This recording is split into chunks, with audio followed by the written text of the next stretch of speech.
नमस्कार, मी विनोद गाळे। आज आमच्यासोबत राष्ट्रीय किसान मोर्चाचे माननीय बाबा मोहोळ इथे आलेले आहेत। ते या पक्षाचे कोषाध्यक्ष आहेत। तुमचं स्वागत आहे बाबा मोहोळ साहेब। जरूर। तर आज आपण इथे जे बसलेलो आहोत, लोकसभे 2024चं जे इलेक्शन इथे लागलेलं आहे, त्यामध्ये रिपब्लिकन चळवळीची दशा आणि दिशा याबद्दल आपण चर्चा करणार आहोत। तर माझा प्रश्न तुम्हाला हा आहे की या 2024 मध्ये रिपब्लिकन चळवळीची दशा काय राहील आणि दिशा काय राहील? हे बघा की ही 2024ची लोकसभा निवडणूक होत आहे आणि सध्या आम्ही पाहतो की रिपब्लिकन चळवळ ज्याला आम्ही म्हणतो, त्या रिपब्लिकन चळवळीची दशा जी आहे ते अत्यंत दयनीय आहे। तर दयनीय मी अशी ह्या अनुषंगाने म्हणतो की रिपब्लिकन चळवळीचा उमेदवार गवई गटाचे जे हिम्मतराव ढोले आहेत, तर रिपब्लिकन गटाचा अमरावती जिल्ह्यामधला हा त्यांचा मातृसंघ आहे।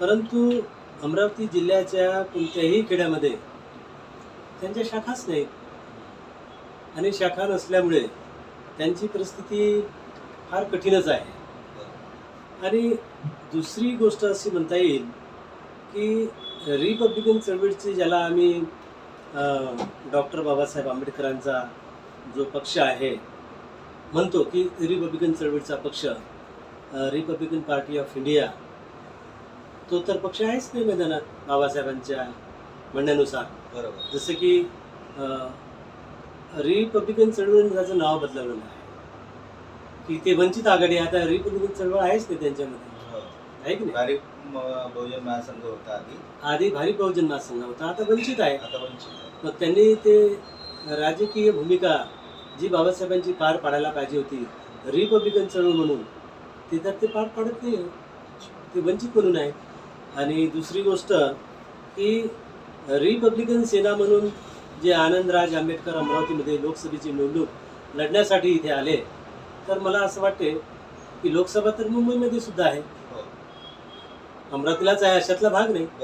पण एवढ्या मोठ्या महान माणसांनी अमरावतीमध्ये यावं हे एक थोडंसं विचार करण्यासारखी बाब आहे की रिपब्लिकन चळवळीचे लोक मुंबईमध्ये सुद्धा आहेत आणि त्यांचं जम आहे, तर त्यांनी अमरावती सोडून, मुंबई सोडून अमरावतीमध्येच का यावं? बरोबर। याचा अर्थ असा होते की मुंबई इलाक्यामध्ये आणि मुंबई प्रदेशामध्ये सुद्धा रिपब्लिकन चळवळीची गत ही सुद्धा दयनीय म्हणावं लागेल। आणि विदर्भामध्ये ते येत आहेत, तर विदर्भामध्ये येण्याचं त्यांचं एकच कारण असं मला वाटते की विदर्भामध्ये आंबेडकरी चळवळीचा जो कार्यकर्ता आहे तो मोठ्या प्रमाणात विदर्भामध्ये आहे। आणि असं म्हणणार नाही की त्यांना काही समजत नाही, परंतु एवढं म्हणावं लागेल की भावनिक आहेत। भावनिक याच दृष्टीने मी असं म्हणतो की सध्या विदर्भामधला जो आंबेडकरी चळवळीचा कार्यकर्ता आहे तो भावनिक ह्या दृष्टीने आहे की तो रक्ताला जपत आहे, बाबासाहेबांचे विचार बाजूला सोडलेला आहे। आणि एकटेच आंबेडकरी घराण्यामधले जेवढे नेते असतील, आदरणीय बाळासाहेब आंबेडकर असतील, आनंदराज आंबेडकर असतील, सुजात आंबेडकर असतील किंवा राजरत्न आंबेडकर असतील, हे ठीक आहे, पण बाकी यांना जर सोडले तर आंबेडकरी चळवळीमधले हे काय बाबासाहेबांचे पुत्र नाही आहेत का? त्याचा सुद्धा विचार व्हायला पाहिजे असं मला वाटते। तर एकंदरीत सांगायचं झालं तर बाबासाहेबांच्या चळवळीचं, ज्याला रिपब्लिकन चळवळ मुख्यतः आपण म्हणतो, ती सध्या विदर्भामध्ये म्हणा किंवा महाराष्ट्रामध्ये म्हणा, तर त्यांचं जी स्थिती आहे ती मजबूत नाही आहे, ते लोकांपर्यंत पोहोचलेलं नाही आहे। जसं तुम्ही पहा की काँग्रेस आहे किंवा BJP आहे, काँग्रेस आणि BJPच्या शाखा गावागावामध्ये आहेत, गावावर आहे, वस्त्यावर आहे, वाड्यांवर आहे। रिपब्लिकन चळवळ जे लोक चालवतात, जे पक्ष चालवतात, जे संघटना चालवतात, मला नाही वाटत की त्यांच्या शाखा ह्या गावागावामध्ये आहेत। जर गावगावामध्ये असत्या तर गावातला हा जो बुद्धिस्ट आहे, गावातला हा जो रिपब्लिकनला मानणारा जो माणूस आहे, तो काँग्रेसमध्ये कशाला गेला असता, तो BJPमध्ये कशाला गेला असता, तो अन्य पार्टीमध्ये कशाला गेला असता. त्यांच्यापर्यंत रिपब्लिकन चळवळीचे नेते गेले नाही, बरोबर. त्याच्यामुळे ते कुठेही जातात. म्हणजे एकंदरीत तुमचं म्हणण्यानुसार तुम्ही जे म्हटलं की रिपब्लिकन चळवळ ही वैचारिक न राहता आता भावनिक झालेली आहे आणि जितक्या प्रमाणामध्ये लोकांपर्यंत पोचायला पाहिजे होतं प्रबोधन करून ते पोचलेलं नाही. माझा प्रश्न अजून दुसरा हा होता की आज लोकसभेचे जे उमेदवार आहेत माननीय बळवंत वानखडे जे जातीने बौद्ध आहेत आणि आम्ही कुठेतरी रिझर्व्ह कॅटेगरीमधून इथून लढतोय, परंतु इथल्या रिपब्लिकन नेत्यांचा त्याच्यामध्ये बाळासाहेब आंबेडकरांचं नाव येतं, त्याच्यामध्ये आनंदराज आंबेडकरांचं नाव येतं, त्याच्यामध्ये रिपब्लिकन गटाचे आठवले यांचं नाव येतं, त्यानंतर रिपब्लिकन गटाचे जोगेंद्र कवाड यांचं नाव येतं. तर या सगळ्या नेत्यांचा या जातीने बौद्ध असलेल्या उमेदवाराला कुठेतरी विरोध दिसतोय. तर या विरोधामागे काय कारण असू शकतं? आता बघा सर, की कोणतीही चळवळ किंवा कोणतीही संघटना म्हटली की त्याला एक वैचारिक बैठक असते आणि रिपब्लिकन पार्टी ऑफ इंडिया ज्याला आपण म्हणतो किंवा रिपब्लिकन चळवळ म्हणतो किंवा आज ते बहुजनांच्या नावानं पुढे आलेली चळवळ आहे, त्याला एक वैचारिक बैठक आहे. आणि कोणत्याही पक्षाला किंवा कोणत्याही संघटनेला एक वैचारिक बैठक असते. जर आम्ही समजू की बाळासाहेब आंबेडकर आहे, आनंदराज आंबेडकर आहे किंवा रामदास आठवले आहे किंवा प्रोफेसर जोगेंद्र कवाडे आहे किंवा अन्य जे मंडळी आहे आमच्यासमोर, त्यांना एक वैचारिक बैठक जर आहे असं समजलं, तर ज्यांच्याकडे ही वैचारिक बैठक आहे, आता रामदास आठवले आहेत, रिपब्लिकन पार्टी ऑफ इंडियाचे ते राष्ट्रीय अध्यक्ष म्हणून काम करतात, पण ते BJP सोबत काम करतात, मग त्यांची वैचारिक बैठक कुठे गेली? ते मनुवाद्यांसोबत बसले आहे. आणि त्याचप्रमाणे प्रोफेसर जोगेंद्र कवाडे ते सुद्धा BJP सोबत बसलेले आहे. म्हणजे हे वैचारिक बैठक कुठे गेली त्यांची? आणि त्याच पद्धतीचा एक प्रश्न आपल्यासमोर निर्माण होतो की कुठेतरी बाळासाहेब आंबेडकरांचा सुद्धा कल हा BJP कडे आहे. होऊ शकतो, आपण दिसतो तो दिसतो. आणि अनेकदा असे प्रयत्न आले की काँग्रेस त्यांच्यासोबत युती करायला तयार होती. युती करायला तयार असताना सुद्धा त्यांनी युती केली नाही, जागेच्या वाटपावरून त्यांच्यामध्ये काही होईल नसलं.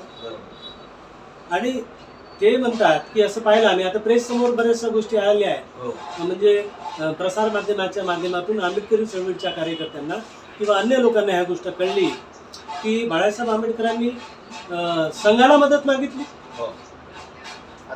हा एक प्रश्न प्रेस नुकतंच आलेल्या समोर आलेल्या बातम्या आहेत की बाळासाहेब आंबेडकरांनी चक्क ज्याला आम्ही बाबासाहेबांचा वारस समजतो त्या वारसांनी संघाला मदत मागावी, याच्यापेक्षा अजून काय शोकांतिका असली पाहिजे?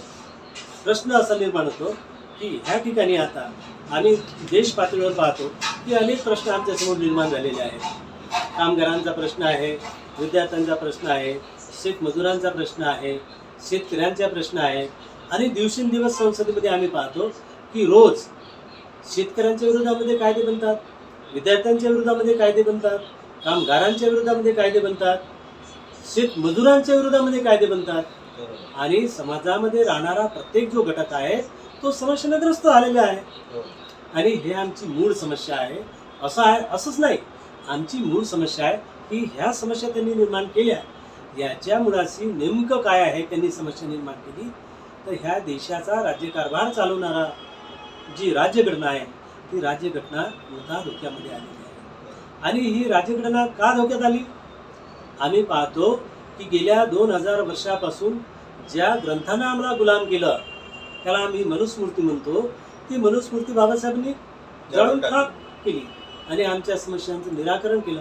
परंतु ह्या देशामध्ये हा जो वर्ग आहे, कामगार, विद्यार्थी, शेतकरी, शेतमजूर, यांना पुन्हा गुलाम करण्यासाठी या देशामध्ये EVM मशीन आणली.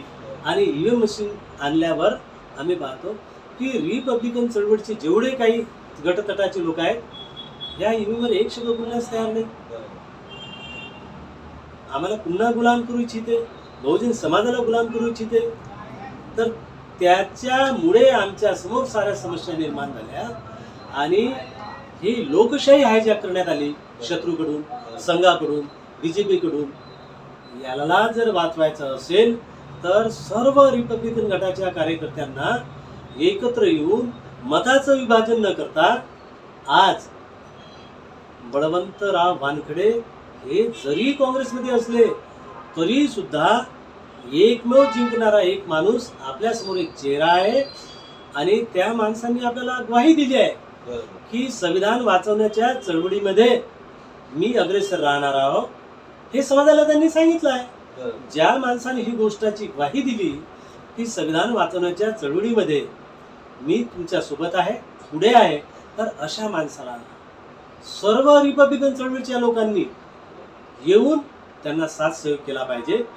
ह्या 2024च्या इलेक्शनमध्ये जर आम्ही यांना साथ सहयोग नाही दिला तर संविधान धोक्यामध्ये अर्ध तर आलंच आहे, ते पूर्ण नष्ट होणार आहे बरोबर शत्रूंकडून. म्हणून बळवंतराव वानखडे यांना सर्व लोकांनी, बहुजन समाजातली सर्व लोकांनी, त्याला आम्ही रिपब्लिकन चळवळ म्हणतो, ते आता बहुजनांमध्ये रूपांतरित झाले आहे.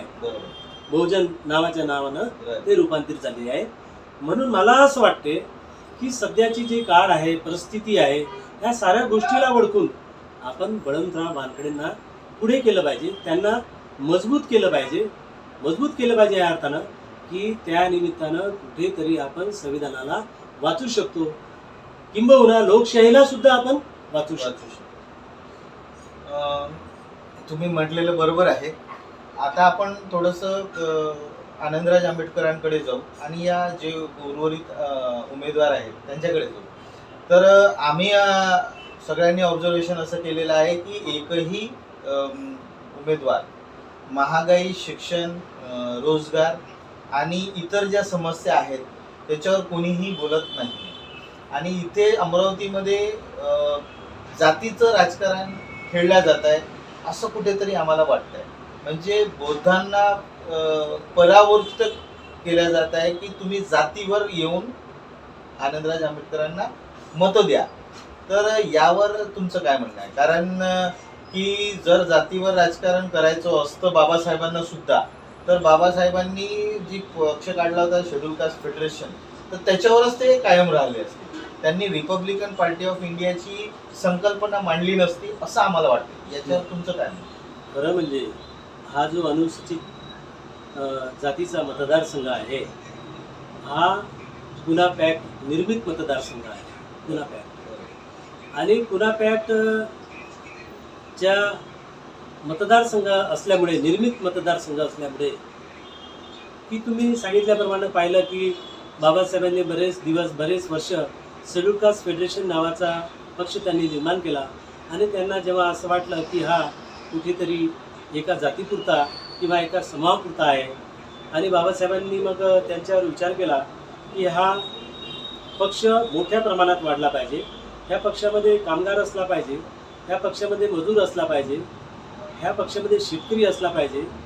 म्हणजेच याचा अर्थ हा शेतकरी, कामगार सर्व लोकांचा पक्ष असला पाहिजे, सर्व जाती समूहाचा पक्ष असला पाहिजे. आणि हा जो वर्ग आहे उपेक्षित वर्ग, हा वर्ग शासक बनला पाहिजे, ही बाबासाहेबांची मुळामध्ये भूमिका होती. म्हणून त्यांनी रिपब्लिकन पार्टी ऑफ इंडियाची एक खुलं पत्र देशाला त्यांनी दिलं. परंतु बाबासाहेबांच्या हयातीमध्ये रिपब्लिकन पार्टी ऑफ इंडिया ते स्थापन करू शकले नाही. बरोबर. पण तरी सुद्धा बाबासाहेबांच्या नंतर ह्या पक्षाची निर्मिती झाली. परंतु बाबासाहेबांना जे अपेक्षित होतं की हा सर्वहारा समाज ह्या पक्षामध्ये यावा, हे बाबासाहेबांनी अपेक्षित होतं. परंतु ज्यांच्याकडे हा पक्ष गेला, ज्या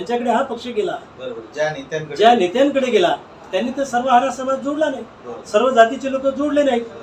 आणि प्रत्येकांना असं वाटतंय की मी संसदेमध्ये गेलो पाहिजे, पण हा विचार, रिपब्लिकन विचार लोकांमध्ये पोहोचवलाच नाही, तर निवडून कसे येतील? आणि त्यातल्या त्यात हा जो मतदारसंघ आहे हा पुन्हा पॅक्ट निर्मित मतदारसंघ आहे. कारण हा आता संयुक्त मतदारसंघ बनला आहे, स्वतंत्र मतदारसंघ नाही. म्हणजे याचा अर्थ असा होईल की तुम्ही किती उदयापट केलं, आनंदराज आंबेडकर निवडून येऊ शकत नाही. कारण त्यांच्याकडे एकच वर्ग आहे, बुद्धिस्ट वर्ग आहे. त्यांच्याकडे त्याला सोडून मातंग नाही, त्याला सोडून तेली नाही, त्याला सोडून ओबीसी मधला कोणताच वर्ग नाही. कसे निवडून येतील ते? म्हणजे तुम्हाला खरी हे मांडणी करावंच लागेल आणि खरी मांडणी आणि ते स्वीकार करावं लागेल. याच्यामधून तुम्हाला एक पुढे चालून एक आत्मचिंतन करता येईल की आम्ही कुठे कमी आहोत, आम्ही स्वतःचं आत्मपरीक्षण केलं पाहिजे. तर हे होते बाबा मोहोळ यांनी रिपब्लिकन चळवळीची दिशा आणि दशा यावरती आपलं प्रखर मत मांडलेलं आहे. यापुढेही आम्ही त्यांना बोलू आणि याची चर्चा चालू राहील. तोपर्यंत आपल्या सगळ्यांचे धन्यवाद आणि यांच्या उमेदवाराला आमच्या खूप खूप शुभेच्छा. जय भीम.